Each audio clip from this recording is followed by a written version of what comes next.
Welcome back to 35,000 Watts, the podcast. My name is Michael Millard. I'm the director of a film called 35,000 Watts, the story of college radio, a feature documentary about college radio. It's available now at 35000watts.com if you'd like to go download a copy right after you finish listening to this very episode, where we are going to be talking with my co-host, Lisa. Hi, great to be back. And our resident music guru, Keith Porterfield. Always a pleasure. Lisa, what is on tap for this episode? We are going to talk about soundtracks and how influential they are. So, Keith, let's start off with you. What's your favorite soundtrack? Well, today I picked one that's maybe a little more off the beaten track, but one that's near and dear to my heart. And kind of funny because when we first mentioned doing a soundtrack show, I didn't even think about this one until Lisa mentioned it. And then it was like a light bulb went off in my head. I was like, oh, yeah, that's a great one. But today I would like to talk about Pump Up the Volume. It was a movie that had Christian Slater in it, came out in 1990. And it's interesting because it's about a kid that moves away from his hometown, and his folks buy him a shortwave radio set. And so he's trying to contact his friends back home, but he can't get anyone. So he just starts kind of broadcasting into the night, playing music, talking, going on rants about this, that, and the other thing. And he doesn't think anybody's listening to him. But it turns out like he ends up having a really big following at the high school, and people consider him to be a subversive. The FCC gets involved. And so it's not the greatest movie ever, but it's a fun movie. And one of a couple of pop culture reference points for me for wanting to get into radio that really kind of made me think about radio when I was a kid. The other being WKRP in Cincinnati, the classic sitcom. And while my dalliance with commercial radio was not anything at all like WKRP, my time at KTXT certainly was. So I'm going to go ahead and consider that to be a childhood dream fulfilled. Tons of great songs on this soundtrack. We played several of them at KTXT. We played the Concrete Blonde cover of Everybody Knows, which is a Leonard Cohen song.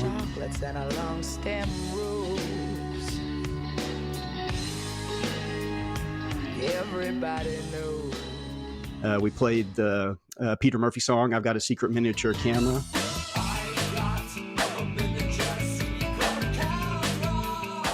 And then we also played the Cowboy Junkie song, Me and the Devil Blues.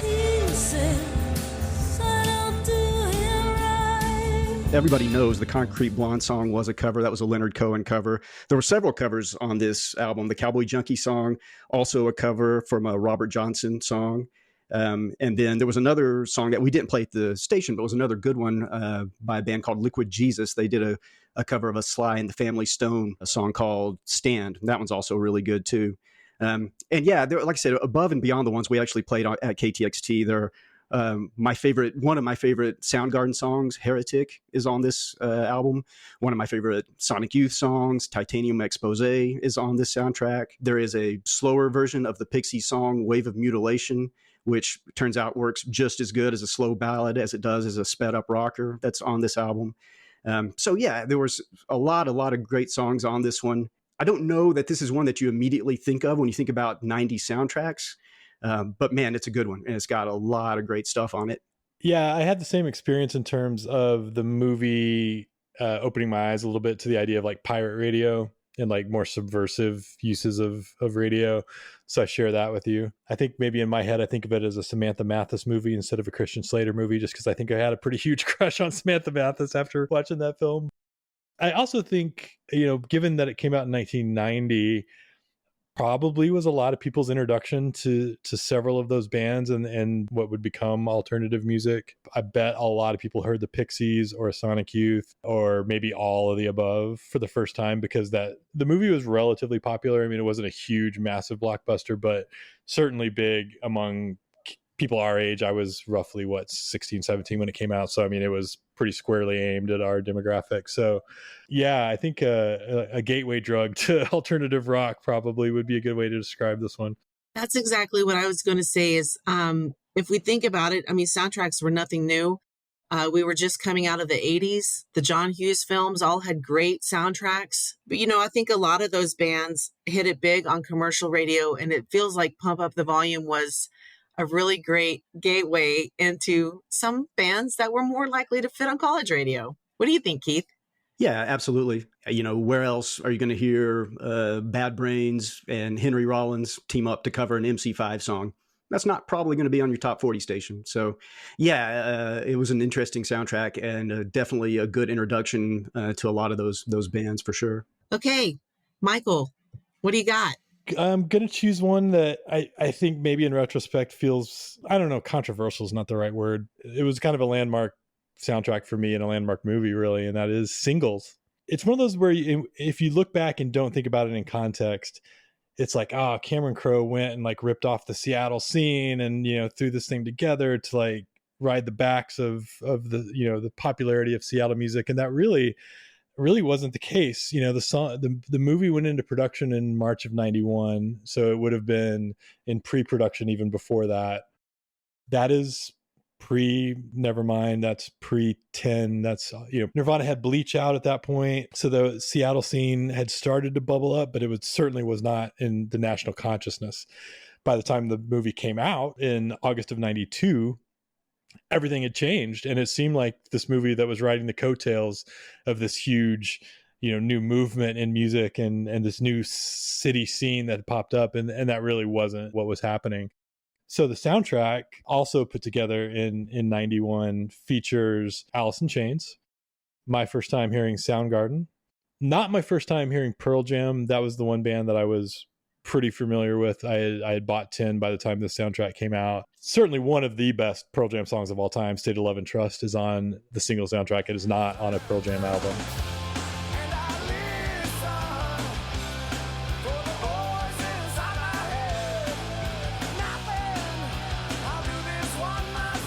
And then also Smashing Pumpkins, definitely my first exposure to them as well. No matter where you are, I can still hear you when you try. Famously, for a Seattle movie, does not feature a Nirvana song. And I think it's one of the, this is going to be a controversial opinion that I'm going to have to dig into in another episode, but it plays into something that needs to be talked about more, which is that I have never thought of Nirvana as being like the reason that grunge took over, or that Seattle scene took off, or that the story that Nirvana killed hair metal or whatever has always ring false for me. And it's because I was not really a particularly big Nirvana fan, but I was certainly in that demographic of kids who started high school listening to Poison and Def Leppard and Motley Crue, and graduated from high school listening to Pearl Jam and Soundgarden or whatever. Like, I went through that transition right, around this time. The single soundtrack came out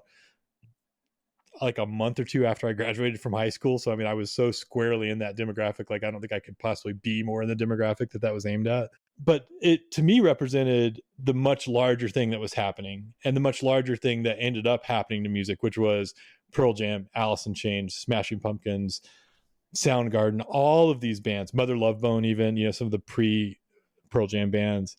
There was so much more than Nirvana, and always kind of just gets in my craw a little bit that people talk about Nirvana as though they were the reason that all these things happened. And so I think one of the reasons I love the single soundtrack so much, beyond the fact that it's got the great music, and I haven't even mentioned the first appearance of Paul Westerberg as a solo artist, like it was a snapshot in time that very specifically excludes Nirvana. And I think that I really like that about that soundtrack. I think with the single soundtrack, when we first started talking about doing an episode about soundtracks, to me, this was the one that immediately leaped into my head. To me, it's kind of the elephant in the room. You can't really talk about 90s soundtracks without talking about singles.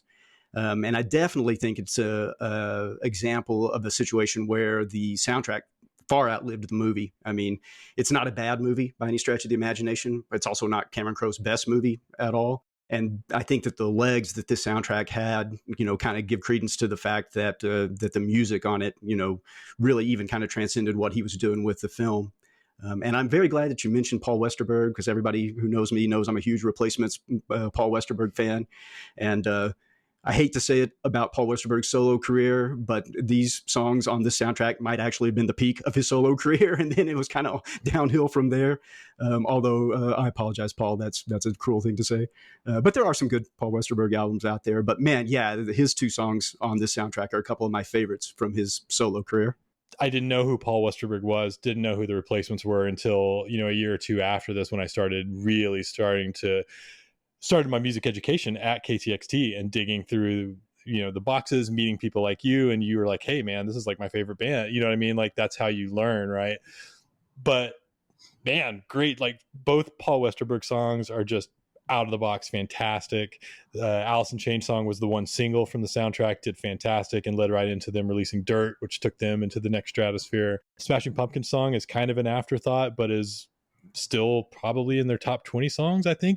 It's certainly a great representative example of like what they're about with the Quiet Loud and his vocals and everything. So just everything about that soundtrack was the perfect introduction for me into that world that I was just starting to kind of dip my toes in. I agree. This album, still, I think I listen to it once a week. Tracks from it, not the entire album, of course, but sometimes, yeah, the entire album. Well, Michael, we obviously know your favorite song. So what's your favorite song off the album, Keith? Well, it's got to be Dyslexic Heart from Paul Westerberg. He's one of my all-time favorites, and that's one of his all-time best solo songs. So yeah, got to stick with my boy. I love the lyrics of that song. It's just great songwriting. Man, I don't know if I could pick a favorite track. I love the fact that Love Mongers, which is, Anne and Nancy Wilson apart, do Battle of Evermore. That's a great track. I would have to say it is a close tie between Breath by Pearl Jam and Seasons by Chris Cornell. I'd probably have to take Seasons like 1 point above Breath, but oh man, that album is just, it's written on my dyslexic heart for sure.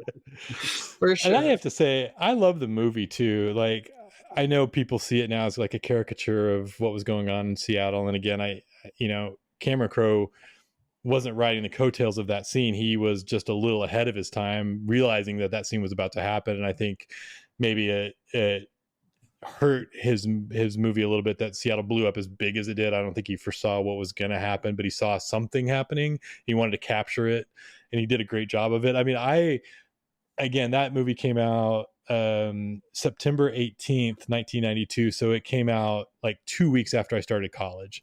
So, I mean, I could not have been more enamored and college in Lubbock, Texas. And let's admit, like the difference between the Seattle, Washington vibe and what was happening in Lubbock's a little, so I was very enamored by that idea of what was going on, and like sitting in a coffee shop and talking with your friends about music and, all the stuff that was happening. Like that sounded really cool to me. And it just looked like, God, those people are so cool. And they're so, whatever. I'm sure now it's hard for kids that maybe see it now, like your kids, Lisa, who are in their teens or like around the same age as I was when it came out. I'm sure it seems like a caricature or like like not a real portrait of what was happening. And it wasn't a real portrait of what was happening, but I think it was more true than we realize in terms of him, kind of Cameron Crowe, that is, seeing what was happening and being able to make it into, a story that was engaging and all the things you have to do to make a movie sellable. But yeah, I don't think it was a caricature. I think it was a really loving portrait of something that he truly kind of was into. He saw this marriage of the music scene, of a kind of a culture that was unique, that was happening in this city. Seattle's a very, if you've ever been to the Pacific Northwest or lived up there, I lived in Portland for a long time.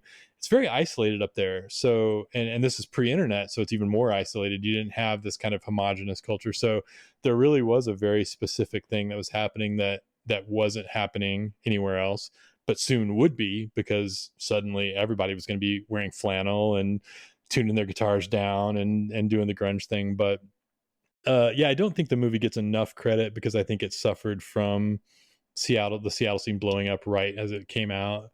But I watched it a few months ago. I watched it again, and I really I really love it.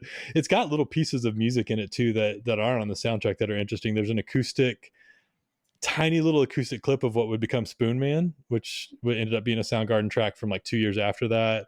Paul Westerberg actually does, acoustic versions of several of his songs and does a little like interstitial music. So there's a little more Paul Westerberg stuff mixed in. I forget, there's a couple more. So if you watch the movie, you see, and I think now there's a deluxe edition of the soundtrack where you can hear some of that extra stuff that was in the film. So there's more than you get on the original soundtrack. That's pretty cool as well. I also love that Pearl Jam's in the movie for a short bit.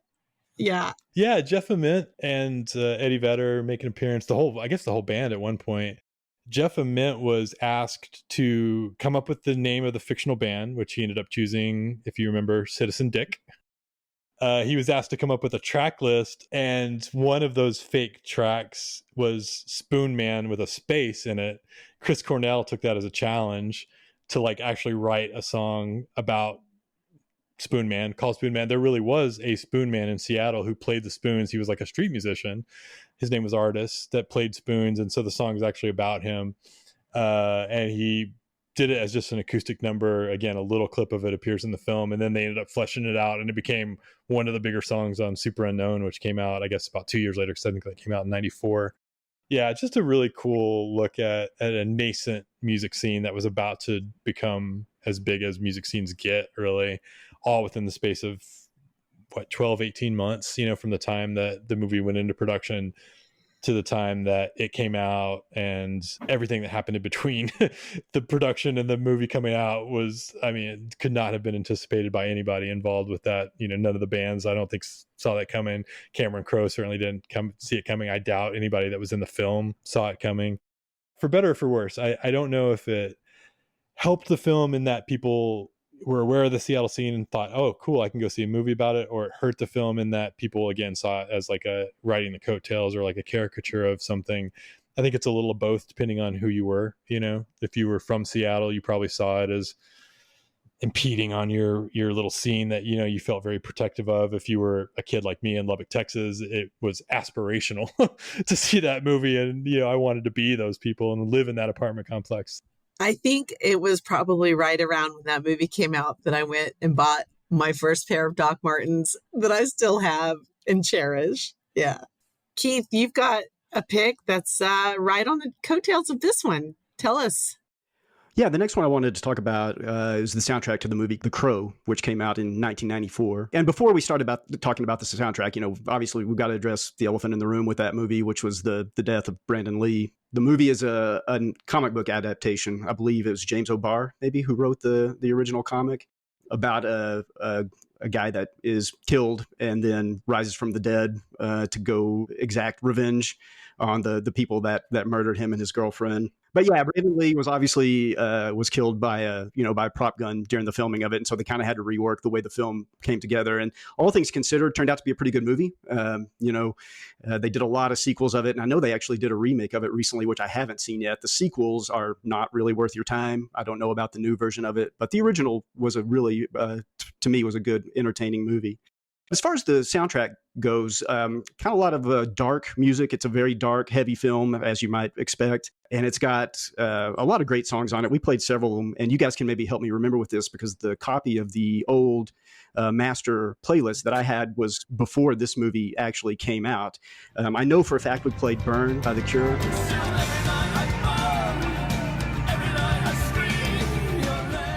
I know we played The Big Empty by Stone Temple Pilots.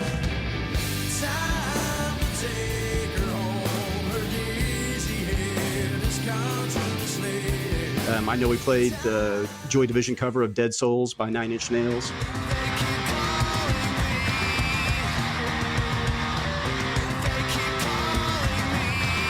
And I know we played Time Baby 3 by Medicine. I think we might have played the Rollins Band song and maybe even the Thrill Kill Cult song that are on there. You guys maybe remember that a little bit better than I do, but all of those songs are great. And again, much like with Pump Up the Volume earlier, there are other great songs on that soundtrack too that didn't make it, onto our airwaves at KTXT. But yeah, it's got a lot of good stuff on it. A lot of covers. Again, I don't know if all of the soundtracks we looked at are, have a bunch of covers on them, but this one, just like Pump Up the Volume did. Like I said, Dead Souls is a Joy Division cover. The Rage Against the Machine song and the Thrill Kill Cult song are reworked versions of earlier songs that they had done that they re-recorded for this particular soundtrack. The Rollins Band song that's on it, Ghost Rider, is also a cover of a Suicide song. The Cure song, Burn, was not only an original song, but was actually written specifically for this movie. And so it fits in really well. Obviously, the tone of the song fits with the movie perfectly. And it was kind of one of the songs that was one of the main drivers in the movie. Like a couple of the big scenes have got that song playing in the background. So yeah, just another one that's got a lot of great A lot of great songs on it. Again, a tragic story with the movie itself, but a good testament for, a lasting testament, I guess you might say, to Brandon Lee after that, because it really is a pretty good movie. And the soundtrack is impeccable. Just a really great one. Like you said, great movie, really dark. just dark movie. But in a good way. Like I'm not a huge fan of super dark movies, but I did like The Crow, and I remember there being like an anticipation for the soundtrack coming out. To my memory, like The Cure was probably the biggest deal. And you're a big Cure fan, Keith, so you might be able to answer this. But it feels to me like part of the reason it was so big is because The Cure just they weren't putting out an album like every year. So like for a brand new non-album track to come out from The Cure is kind of a bigger deal than just the average band. Is that how you remember it being kind of like a bigger deal that you were going to get to hear a new Cure song in between albums? Yeah, absolutely. This would have come out between Wish in 92 and Wild Mood Swings in 96, pretty much right in the middle between those two albums. So yeah, there was a big 4-year gap between albums back then. And so getting a brand new song in that, time period between albums for a Cure fan, it was in fact a big deal. And, they actually still play Burn during the live set. It's not in every show, but it's one that they play on a fairly regular basis. As well they should. It's a great track. And then I remember, Stone Temple Pilots was coming off of their first album. I think the second album was on its way. But I think The Big Empty, which is on the soundtrack, was the first single and was released off the soundtrack. I think that helped kind of build the anticipation. And then, of course, like all the story about Brandon Lee and everything that went on with the production of the film was just building and building and building. So when it came out, I just remember it being a really big deal. I think an important part about this soundtrack is it was another one of those pivotal moments where the soundtrack almost overtook the film. Again, looking back at the 80s movies and the soundtracks that came out of those, people went to the movie and then bought the soundtrack. Whereas when The Crow came out, it was almost like equal attention paid to the film and the soundtrack. It wasn't an afterthought. It was a co-thought, I would say. The dynamic groups on the Crow soundtrack were also something to note. I mean, we've got The Cure against Pantera. We've got Stone Temple Pilots against the Jesus and Mary Chain. Like, there was a lot of black and white, completely different tracks, but it all came together really well. And it complemented the movie. The movie was dark. It had a lot of attention paid to it because of the tragedy with Brandon Lee. But man, that soundtrack is another one of those that just puts you right in a time and place. You can name your favorite track off of it. My favorite track was Dead Souls by 9 Inch Nails. Again, 9 Inch Nails was this heavy techno industrial band, but that song on that album was completely not that. And again, like The Cure, perfect example, creating a track specifically for this film in between albums. I mean, it was just seminal. It was amazing. And songs that were integrated into the movie, if I remember right. A lot of times you have soundtracks where maybe one or two of the songs are in the movie briefly, but like the scene where they use My Life with the Thrill Kill Cult after The Flesh, and it's just like this murderama, type thing. Like it really fit, but it's always something that kind of bugs me about, so like when it's soundtrack. You have a soundtrack of a movie and the songs really aren't even in the movie, and maybe they're tangentially related or whatever. The Crow definitely felt like most of those songs are not only, they don't just play like over the credits or whatever, but they were integral parts of the vibe of the movie, the mood of the movie. Certainly most of those songs feel like they're exactly, Burn by The Cure, like that feels like it should be in The Crow. Like I don't know that you can even you could not separate those two now. So that's another thing I liked about that too, is that they were able to really use the music in the film and in some very memorable scenes. Yeah, there's nothing worse than the phrase music inspired by the film rather than music that's in the film. But it's funny, Right. Also in this one, just like Pearl Jam was actually in singles. You mentioned the Thrill Kill Cult in the club scene, where it's only briefly on there, but the band on stage at that time actually is the Thrill Kill Cult. So they actually appeared in the movie. I did not I don't know know if I knew that. that. Yeah, I don't know if I remember that. Well, I guess maybe I knew at one point, but that makes me like it even more. Because what a random band. Like, that's not a band that, ever got any mainstream notice at all. I like, there's several Thrill Kill Cult songs that I love. Because I definitely went through an industrial phase around that time. yeah, to actually put them in the movie that's genius. I love it. Well, Lisa, we have not heard from you yet. I am sure you have at least one soundtrack that you want to talk about before we wrap it up. So what is on your plate?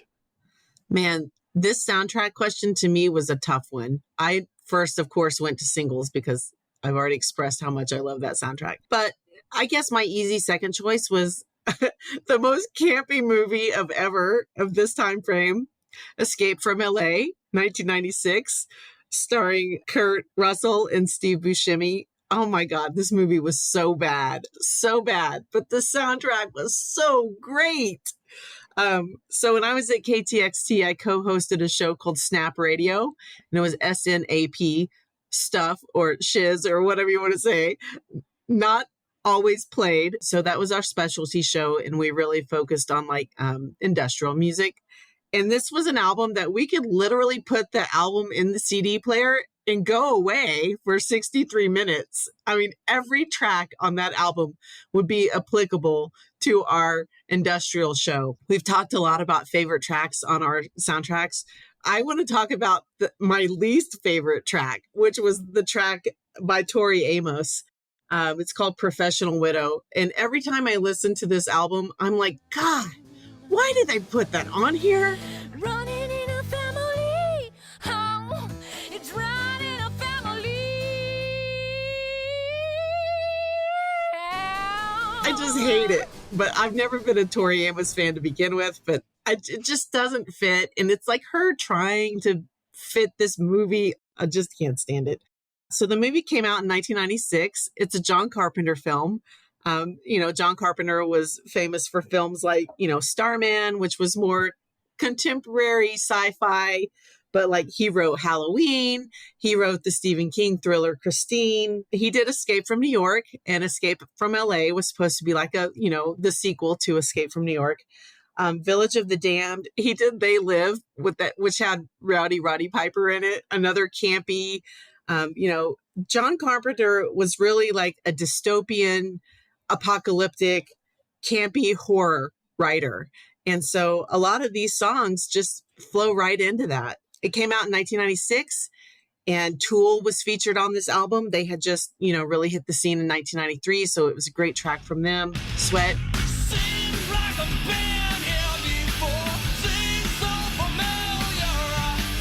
I think another thing I love about this album is it had a Toadies track on it. And the Toadies are in our film. They were some regional favorites of ours, and it had Cut Me Out.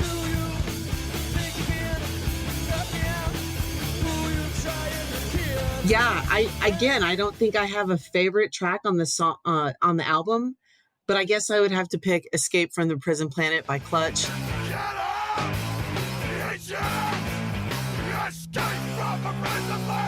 That was my introduction to Clutch. I still love Clutch. I really like older Clutch more than newer Clutch, but, again, one of those bands where if I was in a room of people and I could mention a lyric from this song, hey, Bob Lazar's coming over, and just kind of gauge what's going on. Yeah. And again, another one of those moments where you're in the DJ booth with your friends having a great time. And that song it's great. The whole album is great. I don't think there's anything about it that I don't like. The movie was campy. And I will have to say that this was the first time ever, and maybe the only time, to be honest, that I had the soundtrack first and then went to see the movie, because I love the soundtrack so much that the movie must be legit. It wasn't, but but yeah, so definitely went to the movie after hearing the great soundtrack. Wow, like Tori Amos just catching strays on that one, but otherwise. So one thing about that song, I will say, I agree. I don't particularly love the studio version of that song, Professional Widow.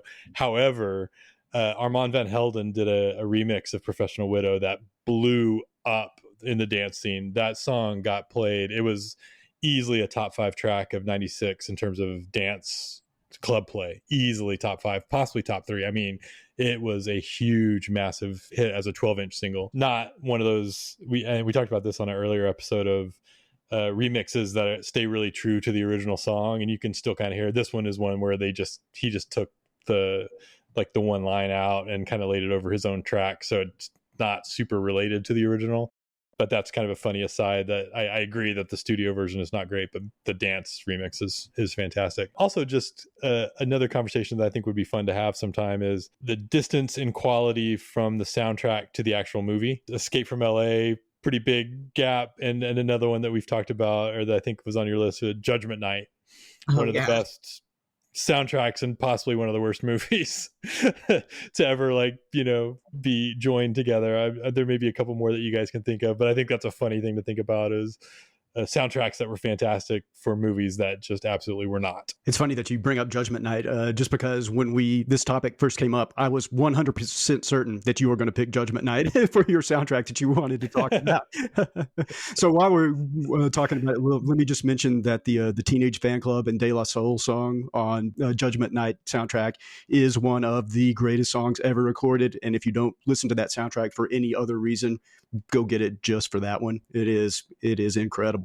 Yeah, Judgment Night is known for kind of being beyond the Aerosmith Run DMC collaboration, which happened much earlier in the 80s. The collision of rap and rock, and the idea of a rock group and a rap group coming together and kind of starting to create this new sound, which ended up becoming its own thing, and bands kind of took it and ran with it. Judgment Night was a big part of that. Personally, I hit or miss, I think, a little bit, but what rap rock should have been is the Teenage Fan Club De La Soul song. That's where rap rock should have gone. If people had followed that route instead of some of the other routes that they followed with rap rock in the late 90s, where it kind of just became, a Limp Bizkit type situation where you just like, what the hell are these people doing? Man, if they had followed the blueprint that was laid down by Teenage Fan Club and De La Soul, we would have an entire genre of music that we would all still be listening to and loving. They knocked it out of the park.